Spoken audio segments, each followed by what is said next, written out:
Welcome to the Gay Buddhist Forum, where teachers from all schools of Buddhism offer their perspectives on the Dharma and its application in modern times, especially for LGBTQI audiences. These talks are offered freely to the world and made possible by appreciative listeners. If you would like to support our efforts to share the Dharma with underserved audiences, please visit gaybuddhist.org. There you can donate, find a list of upcoming speakers, or enjoy many hundreds of these recorded talks dating back to 1996. Okay, before we begin our talk today, Tim, let's go around the room and introduce ourselves. If you will, can you get us started? Sure. My name's Carl Wolf. Joe, good. Tom Warren. I'm Richard. I'm George. My name is Greg Dyer. Paul. Richard. Jack. Michael. I'm Stuart. Larry. Shane Davidson. I'm Tom Bruein. Peter. John Curry. Anthony. Clint. My name's Steve. Artie. Robert. Larry. My name's Jeffrey. My name is Oswaldo. Bill. My name is John. My name is Jerry. My name is David. Philip. Bruce. My name is Mark. Richard. My name is Howard Deeport. My name is Harley Shapiro. My name is Jim. And Scott. My name's Steve. My name's Cedric. Bruce. My name is Tony. Hey, Manuel. My name is Michael. I'm David. My name is Andre. I'm Peter. Warren. David. And my name is Roy. Tim Wickens is our guest speaker today. He began practice in the Theravada tradition in 1991. He has studied with many Western lay teachers, primarily Michele McDonald and Eric Kolvig, and with senior monks and nuns in the Burmese and Thai traditions. He lived and worked for 2 years at Spirit Rock and has attended retreats around the U.S., Canada, England, and Burma, where he spent a retreat as an ordained monk. Tim and his partner Robert live in Santa Rosa, where he works as a carpenter and co-facilitates an LGBTQ sitting group. Welcome, Tim. Thank you, Roy.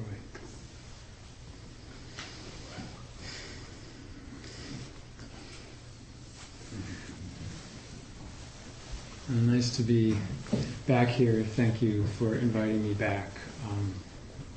It's wonderful to see this group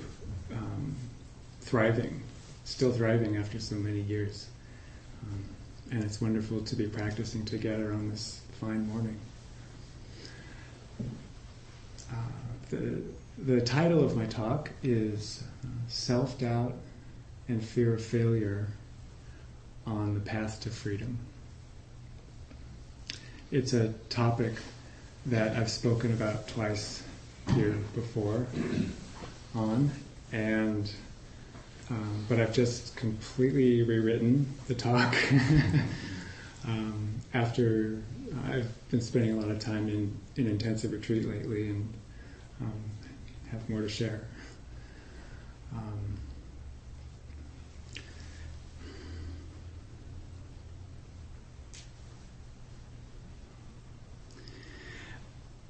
I want to start by trying to paint a picture, if it's not clear already just by the words self-doubt and fear of failure to you. I want to try to paint a picture, an emotional picture of what I'm talking about, of what I'm addressing.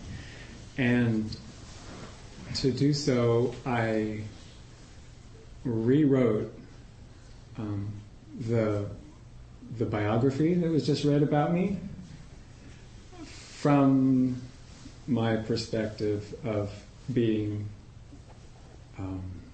engulfed in a state of self-doubt and fear. So it's a little painful and it's a little close to home, a little personal, but I hope instructive, and it's brief. So Tim has been practicing for 20 years but hasn't really learned anything of much importance. He was too indecisive and wounded to ordain as a long-term monk, and settled instead for a brief minor role at a local meditation center. Everyone around him has had deep insights, and many of his peers are now teaching retreats. He's managed to start a sitting group, but will probably not get further than that.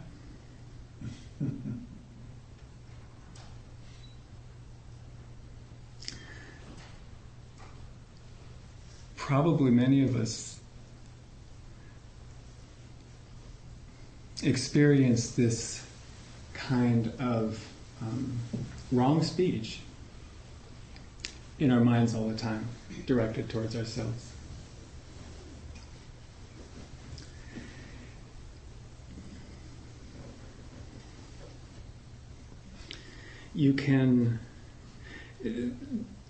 There's usually some truth.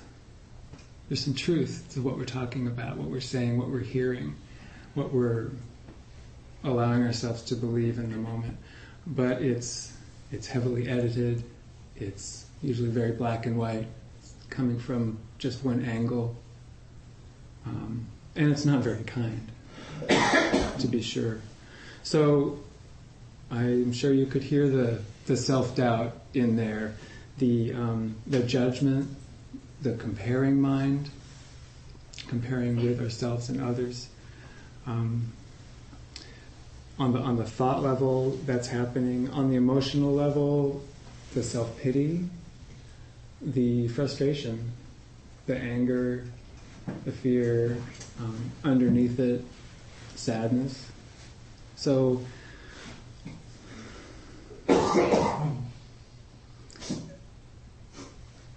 just for me to get a sense, how many people here, how many of us here, just raise your hand if you feel like this is has been or is a significant issue for you. Voila. Okay, that's why I keep talking about it. So, the first step as I see it, in working with this in our minds and hearts is to become familiar with it, to study it. The more familiar we are with it, the easier it is to recognize when it's happening, that it's happening, and the better chance we have from not being completely engulfed in it, from totally identifying with it.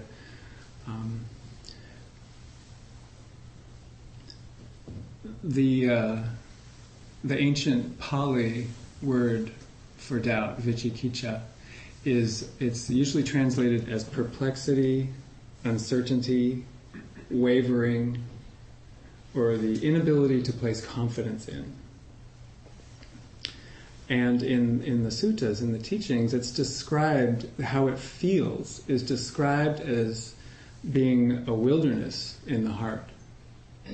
Like it's likened to traveling across a barren desert. In 1989, I hiked, I was in Death Valley with my brother, hiked up a wash, and was enthusiastic when we set out with our backpacks, from the car we just picked a wash to walk up. By mid-morning, it was going on and on and on, and it became, the enthusiasm was certainly gone. It became this sort of endless bleakness, really. It drained my energy. So that's how I think of one aspect of doubt. The sutras go on to say it's not only being in a barren desert, traveling in a barren desert, but it's being there and then coming across a crossroads with no marker. How do you decide what to do, where to go? How do you decide? So indecision, confusion is a core characteristic of what I'm talking about. If this is an issue for you, you probably have a hard time making decisions. It's an aspect of delusion in the mind. And for me, when I come to that crossroads and don't know what to do, quickly the doubt starts moving into the emotional realm of that bleakness. The mind clouds, sort of darkens, and there's often a sense of dread. I call it the black hole. So one way to study doubt is to ask ourselves, investigate what often triggers it. Just very simply, this is investigation. So in my bio, the dark bio, comparing myself with others, comparing myself with myself at other times. I used to be better at this. That other sitting, that last sitting, I did better. That evaluation. Judging ourselves, I'm not doing very well. And then it moves into doubt. I can't do this. The belief that I can't do this. So, what are the typical emotions? I've just listed most of them, but studying what happens in the mind. The doubt is a thought, and it leads to usually emotions, unless it's caught right then as a thought. Self-pity, sadness, the whole range, and underneath it all, just a raw insecurity is what I experience. Michele McDonald, my main teacher, she calls these core patterns of conditioning that recur for us again and again in our lives, over and over, karmic knots. And for many of us, they come up in practice. And they often have some root in our childhood wounds. From the perspective of the Dharma, we don't need to actually know or understand the details of the conditioning that may have led to this karma. However, it can be helpful if we have some sense or know. It can be helpful in bringing up compassion for ourselves, in disidentifying from the story a little bit. We can recognize the story, understanding the patterns, understanding why certain situations can trigger these storms for us. For me, in the third grade, I know one of the stories. In the third grade, my teacher perceived that there was arrogance in my mind. I was always trying to be the smart kid and get everything right. And apparently one day determined to try to humble me and asked me a series of increasingly difficult, I think it was math, questions. And I was very attached to getting it right, to not feeling like and looking like a failure. But they got harder and harder. Eventually I couldn't answer it, and I just cried and cried. And instead of feeling humbled, I was humiliated. And that it's events like that, at least, that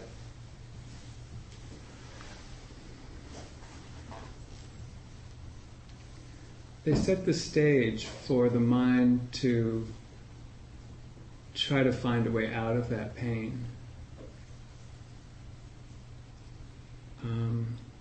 And where the human mind tends to go to find its way out of pain is either aversion, getting rid of it, attachment to getting rid of it, or delusion, just cutting off and distracting ourselves. And what I want to talk about is the tools that the Buddha offered as an alternative to aversion, attachment, and delusion, which basically come down to love and wisdom, that come down to mindfulness and loving kindness and compassion, heart qualities.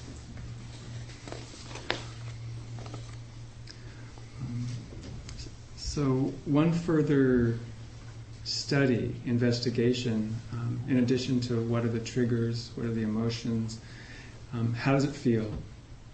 Just direct attention in the body, in the mind. How does it feel? Not thinking about it or the story, but just how does this feel in the mind? How does this feel in the body? It's usually tight and contracted.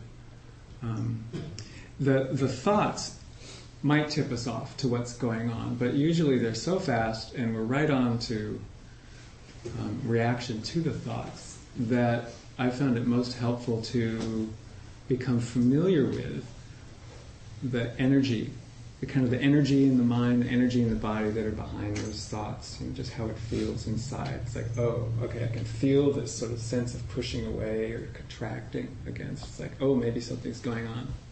Probably missed the thought completely. So studying doubt, or anything unpleasant, requires some acceptance of it and some interest in it. We're deeply conditioned to try to make that unpleasantness go away. But the healing and the liberation, they can only happen when we accept that what's happening is happening. So I don't mean that we should try to, that we should never turn away from what's happening, from the emotions, from the pain. It's important to learn to regulate the emotions, but if we get into a habit of chronically turning away, either by distracting ourselves, trying to ignore it, even addiction can function as a way of trying to protect ourselves, then we're never going to get a chance to get familiar with it and actually see it for what it is. So how do you decide when to turn away or when to face it? It's about motivation. Is the motivation out of aversion to what's happening, or is it out of compassion?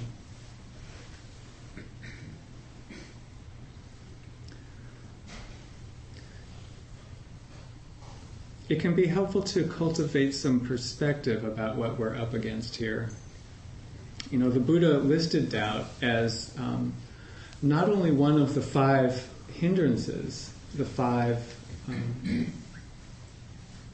attachment, aversion, restlessness, doubt. What's the first one? Torpor. Sloth and torpor, thank you. Not only one of the 5 hindrances that we all experience as humans, but the most undermining hindrance. It's the most difficult hindrance, doubt is. And the reason it's the most difficult, the most undermining, is because when it's strong, it stops our practice. Why would we keep trying if we are besieged by doubt about trying? It stops us cold. My practice has been frozen for years by strong self-doubt. Years. Seasons. So think if you've ever, if there's ever been a time where, or just imagine some friend, if you've doubted, something has caused you to doubt their caring for you, their loyalty, or maybe, this person who is my partner, if doubt comes into the mind, is this the right person for me? Maybe this isn't the right person for me. How does that feel? It stops the flow of the relationship with that other person. And so what I'm talking about is an internal relationship with ourselves that when there's strong doubt,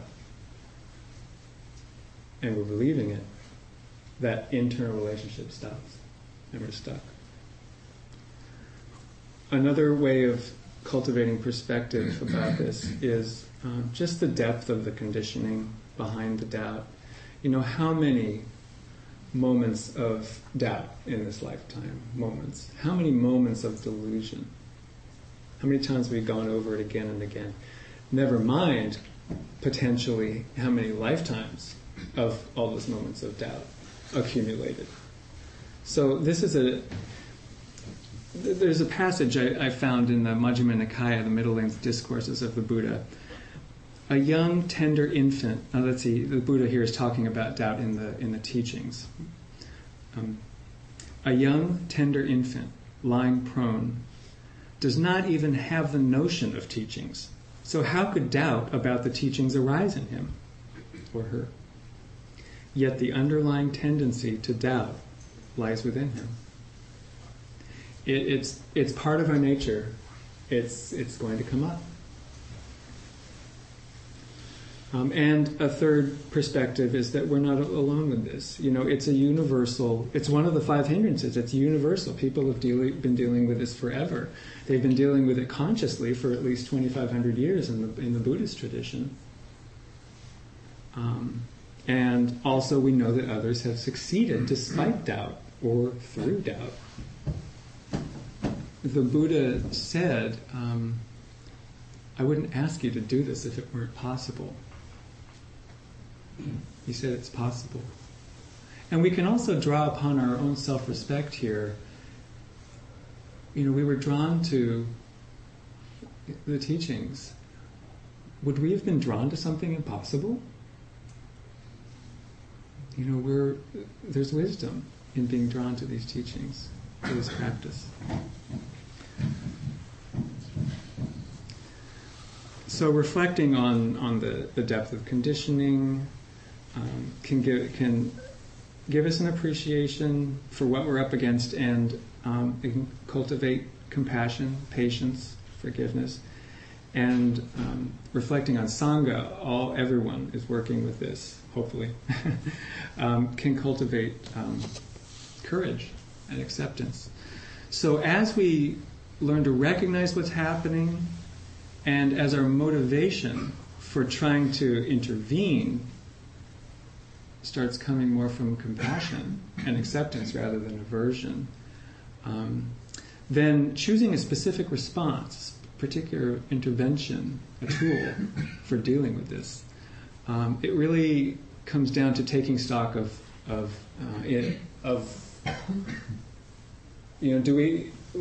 do we have a chance right now in facing this or not? Do I have plenty of energy and clarity to face this now, or should I head for the hills out of compassion?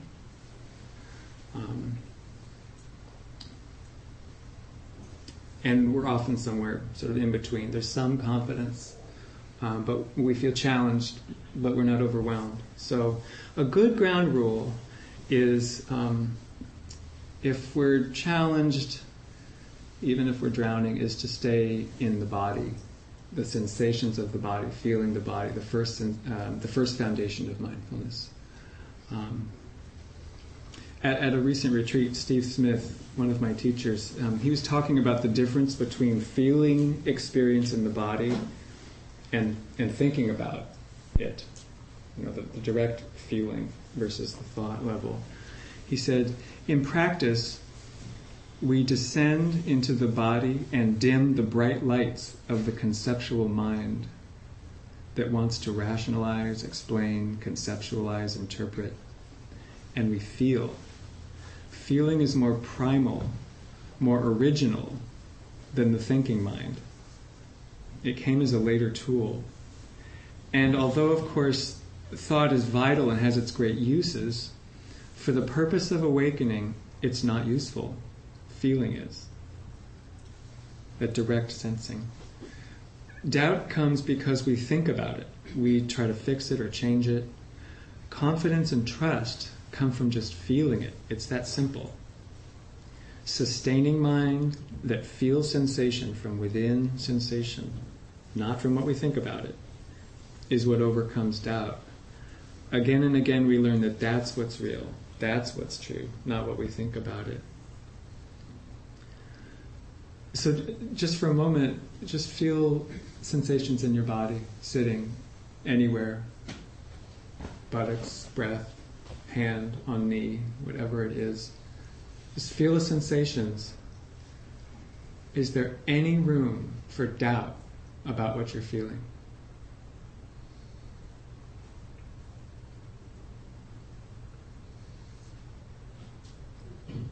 feeling what we're feeling. Where's the room for doubt there? No one could convince you you're not feeling what you're feeling. If you think about it, it gets... Thinking is vulnerable to being colored by emotions. It's not always based in reality. So staying in the body.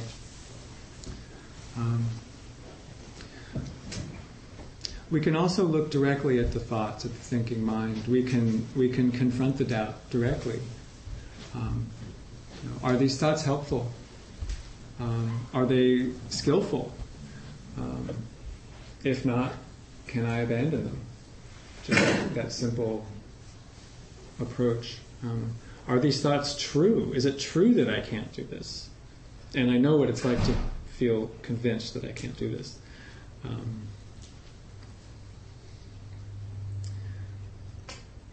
The classical antidote for doubt is to cultivate the opposite of doubt. Faith in ourselves, confidence. Couple ways of doing that. Reflecting on our good deeds, reflecting on our good qualities, praising ourselves. In this last retreat, I tried saying, "Good job, Tim, you're doing great." And I just watched how the heart opened and the mind responded to that simple praise. Very direct, very simple, an intervention. And another way of cultivating confidence and faith is to reconnect with our motivation for practice. Our original motivation, our current motivation, maybe it's changed over time. Maybe it's about wanting to calm the mind, maybe it's some sense of potential within ourselves, determined to see the truth, whatever it is. The most helpful thing for me in working with this has been loving kindness practice, metta, and compassion. They're very close. How many here have done formal metta practice?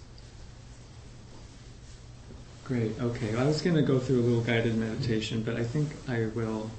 It's the most common form is a combination of visualization and phrases. So, for example, saying it to ourselves is not always easy, but to whomever it's easiest to try to genuinely wish well. May you be safe and protected. May you be healthy and strong. May you be happy and peaceful. May you live with ease. The formal practice is just repeating that over and over, and with the intention of trying to have it be genuine, really meaning it.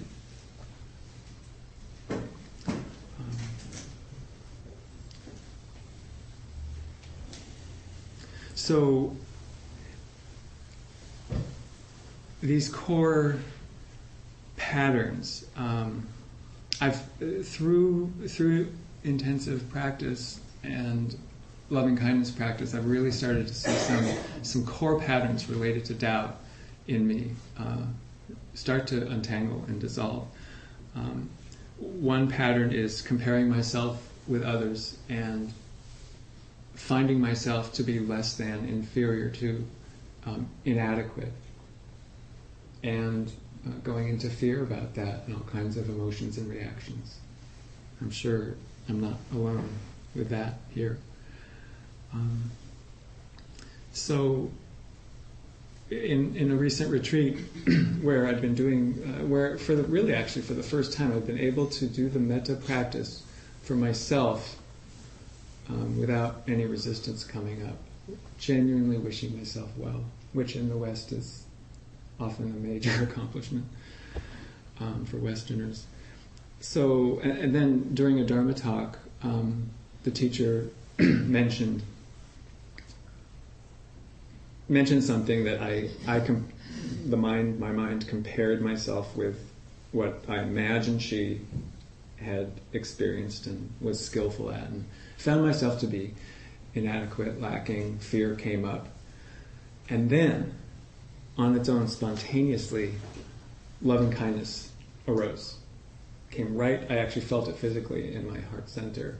It came right in to the mind and heart. And the Buddha described the feeling of loving kindness as being the feeling that a mother cow has for her newborn calf. So there's a couple things there. There's love and caring. And there's also that the calf isn't alone. There's that reassurance of not being alone. So when loving, the mind state of loving kindness, I didn't do this. This happened. This came forward.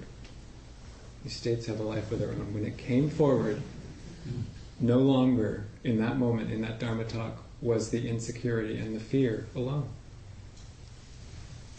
It was being attended to, cared for, just simply. It's just being with. So I often, at this point, I think of mindfulness practice, sort of, books written about it, everything. I think of it as just being with myself, being with whatever's happening. If there's resistance, whatever comes up, can I be with it? Instead of I am it, can I be with it? A second core pattern that I'm seeing untangle is difficulty making decisions, which I see as a form of perfectionism. When I was a kid, I had a terrible time choosing flavors of ice cream. Really, it was terrible. It's, I went through so much suffering. I can't tell you. It really was horrible. I didn't enjoy the ice cream either.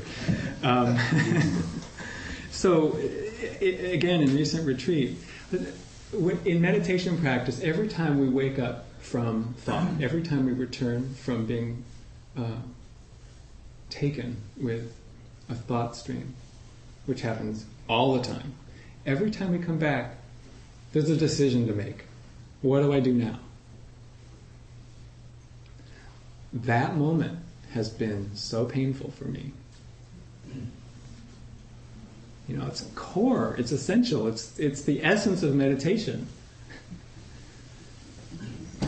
It's been so painful. So, same thing as my last example in this recent retreat. There I was, sitting on my zafu, came back from some thought, what do I do? Not sure. And then I realized, instead of trying to do it right and avoid the feeling of the fear of doing it wrong and the consequences of what might go wrong if I don't do it right in this moment, I thought, I can just be with the indecision. I can just attend as the mind tries to make a decision. And feels the fear, just feeling that insecurity underneath. That's what's needed. That's what's being asked for. Michele, my teacher, she's reframed all of the hindrances as ways we try to protect ourselves. Not enemies. They're strategies for self-protection. And she's come to think of thought itself, the thinking mind, oftentimes, most of the time, it's just saying, pay attention to me. Pay attention. I need something. It's this insistent, obsessive quality of the mind. It's really a call for help. It's such a... Whether or not it's technically true doesn't even matter. It's just such a helpful reframing because it helps us shift the inner relationship from one of antagonism, of this pressure, to one of caring, interest. We can do metta practice, formally even, we can do metta practice to our thoughts, to the thinking mind.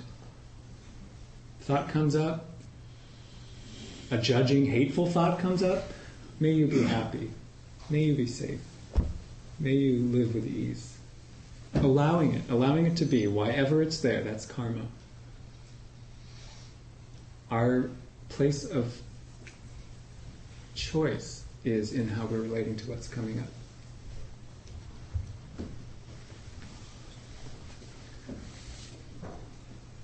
And certainly, one of the things that's gotten me through to this point has been other people's loving kindness and care.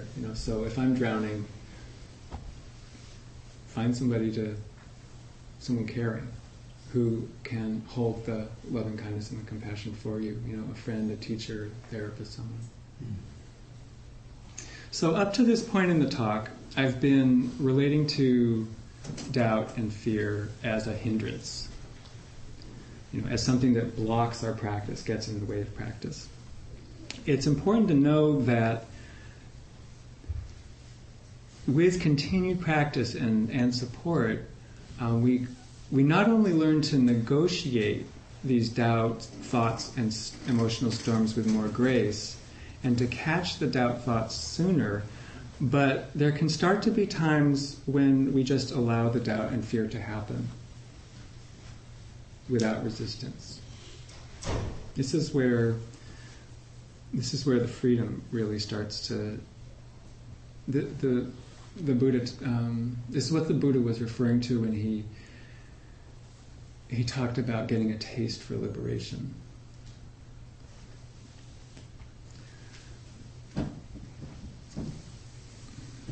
The most effective tool of all the ones I've suggested for working with doubt and fear is just pure mindfulness, which includes non-identification. We're knowing what's happening and it's not us. We're accepting what's happening. We're interested in what's happening. We're allowing it to be. That's the most effective way, because then it has no purchase over us whatsoever. Michele mentioned that sometimes now she watches uncertainty arise in her mind, and then and she just continues to watch, and it either slides into doubt or confidence. It means that she's not trying to control which way it goes. That's what is meant by not having preferences.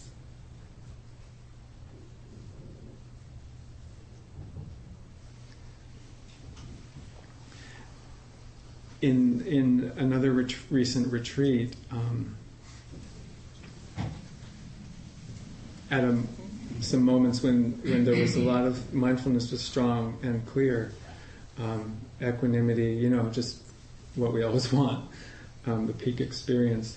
A doubt thought came up, which, I'm not doing very well, which I didn't even barely pay attention to it. It was so out of place. Why are you coming up now? Things are going great. So, I just thought, okay, there's a little doubt thought. And I assumed that would be it, because I wasn't believing it at all, zero. And I was just astonished to see that I started crying. The conditioned response to that thought had its usual effect. I didn't push the doubt thought away. When we really let it have its own life, it can do what it does. I cried for 2 minutes, and I was sitting there, my mind was totally clear. It was like somebody else was in my body having this experience. It was like watching somebody else. The thought happened, I started crying. I cried for a good couple minutes, just quietly, but, crying. The crying softened, stopped, and there was this sigh of relief. And meanwhile, I was just there watching the whole thing. So that's strong mindfulness is what it is. It's not getting in the way of the flow of karma, of past conditioning. It's allowing it to move through without any resistance, and therefore without creating any new karma. It's purification. It's allowing it to happen.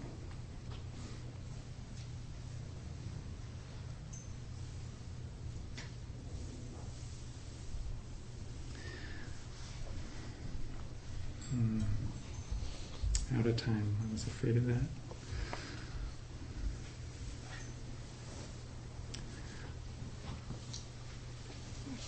So as our understanding deepens, it's not that we don't get lost in doubt anymore, but we can remind ourselves while it's happening, while we're in its throes, it is what it is. It has a life of its own. I didn't cause this, and just keep willing to stay with it as it goes on. I don't need to fix it. I don't need to figure it out. My mantra of late is don't fix it, feel it. Just feel what's happening. And when it comes up and we're not lost in it, that's when investigation into the three characteristics of experience, this is, classic text here, can really flower. Anicca, anatta, and dukkha are usually translated as suffering, impermanence, and not self. This morning I realized it means all things have the characteristic of being imperfect, impermanent, and impersonal. So that experience where the crying happened on its own, the mind had the space, because it wasn't caught up in trying to fix it or change it, to actually notice what was really happening. I wasn't causing it. I didn't cause it in the first place. It was just happening on its own. It was unpleasant. It was uncomfortable. And it came into being. It came into birth, lived its life, and it ended. It's impermanent.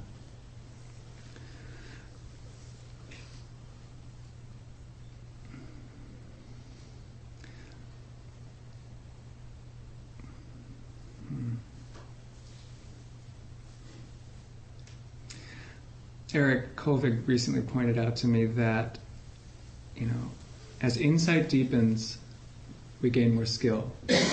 And with more skill, insight deepens. So with regard to doubt, with any difficult pattern, as we understand anatta, not self, more deeply, there's less identification with experience. It's just doing itself. And because there's less identification with experience, it's easier to accept those core patterns, to not resist them, to accept them with kindness, even.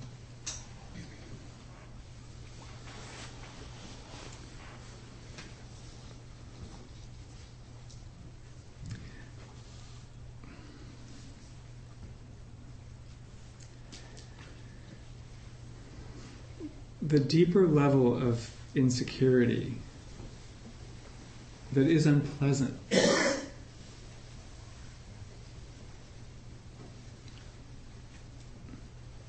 there's a deeper level there. There's a vulnerability inherent in life, in samsara, because everything is changing.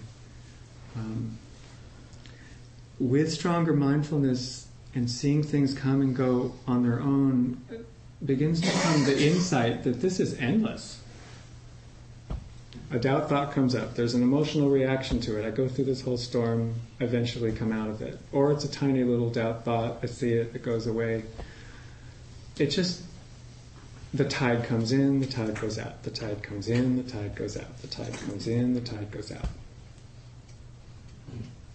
It's endless.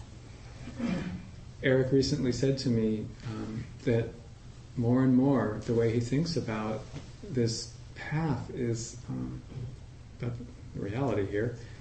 There's no solution here. And that's when the mind begins to turn toward the unconditioned. It looks, there's a deeper level of looking for a solution. It becomes disenchanted with the world, is often the language. with experience. It's like, we're not the doubt, we're also not the confidence.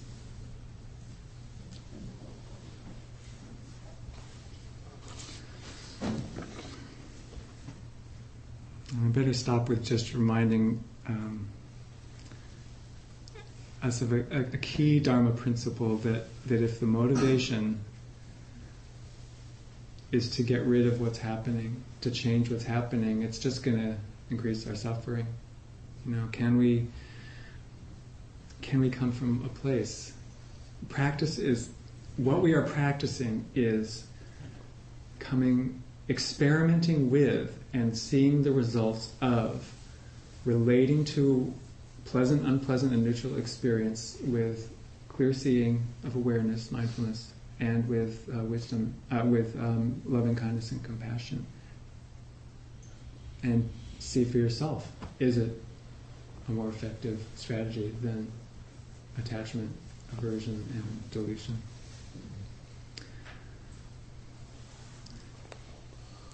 If there's time, I'll read a wonderful quote, but before, I'm going to, questions? Probably don't even have time for questions, do we? We have time for the quote. I'm sorry, I need more time. And you wouldn't believe how much I cut out of this yesterday, this talk. But will you be around afterwards for questions? Certainly. Okay. Certainly. And this quote doesn't even relate directly to what I've been talking about. It's just such a great quote. I wanted to read it to you. It's from it's said by a Burmese woman who became an arhat, a fully enlightened being, a woman. Not many of them know. She died in 1991. Her name is Michele.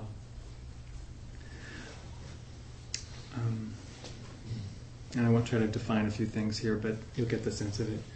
She said, body, mind, and essence are all distinct and separate realities. Absolutely everything is known. Earth, water, fire, and wind, the elements within us. Body, feelings, memory, thought, and consciousness. Sounds, sights, smells, tastes, touches, emotions, anger, greed, delusion, all are known. I know them all as they exist in their own natural states. But no matter how much I am exposed to them, I am unable to detect even an instant when they have any power over my heart. They arise, they cease, they are forever changing, but the presence that knows them never changes for an instant. It is forever unborn and undying. This is the end of all suffering. Thank you very much for inviting me to speak. Thank you, Tim. So we have time for announcements. If I may start, I don't think we have a host today. Anthony put water on for tea, is that correct? Yeah, I did put water on for tea, and if you have tea, please rinse or wash a cup in hot soapy water, and then rinse it and put it on the drying rack. And I'll channel the rest of the host announcements for you. On the furniture over here, whatever that is, there will be the sign-up sheets for the newsletter or the mailing list. If you're not on there, please sign up if you'd like to. And I'll try to come around with the Donna bowl, but if you don't see me, the Donna bowl will be on that same piece of furniture. And we ask that you give what you can to help this sanger continue. And somewhere between $5 and $8 is the suggested amount, but more is of course always welcome, whatever. Around 12:30 there will be a group of people that might want to go to lunch together. So if you would like to join some of the Sangha members for lunch, just hang around the door around 12:30 and it'll all happen. I think those are the things. Yes, that's good. Thank you. Any other announcements, Jim?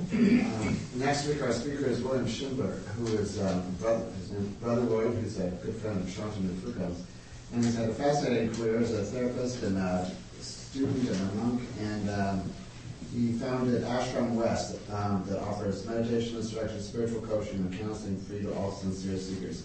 He lives as a gay tantric monk, the first in a new order he founded as part of the work of Ashram West. So it should be interesting. That's next week. Great. I think next week is Carnival. We think so. I mean, It's good to know because if you get here by car, it's very difficult. Parking would be possible. Just to know, I frantically, tried to find a parking place so I could come and meditate. And it's kind of nice to know that in advance. Thank you. Is Carnival actually on Mission Street? Okay. Yeah, but in streets get closed off. Right. Okay. The 24th Street Fire Station is an alternative way of getting there. That's right. Thank you. Anyone else? Just let me mention that I created a 2-page sort of outline synopsis of the various tools that I found helpful in working with doubt. And they're out on the table there. I only brought about 5 copies, but I could, if there's more people, I could email it or whatever. And I also put out some flyers for the group that I run up in Santa Rosa in case you know anybody who might be interested in it. Anyone else? Okay. How about we stand?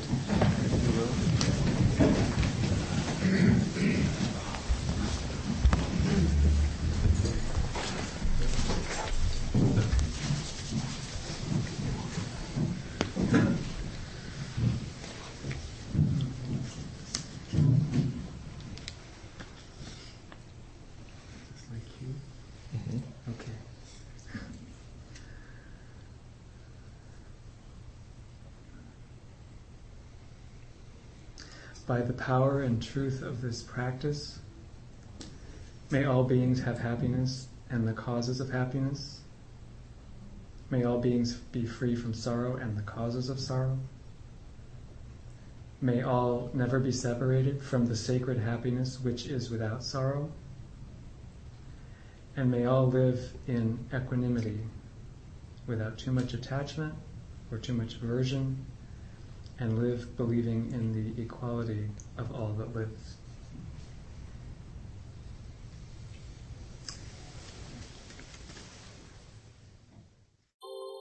Thank you for listening to the Gay Buddhist Forum.